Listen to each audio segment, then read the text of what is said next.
স্থানীয় সরকার উপদেষ্টা যিনি আছেন তিনি বলেছেন ফ্যাসিস্টদের লোকেরা যদি কেউ মাপ চেয়ে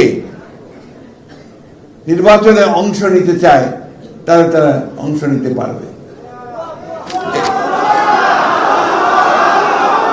এটা কি আপনারা মেনে নেবেন? তোমরা এটা মানবে?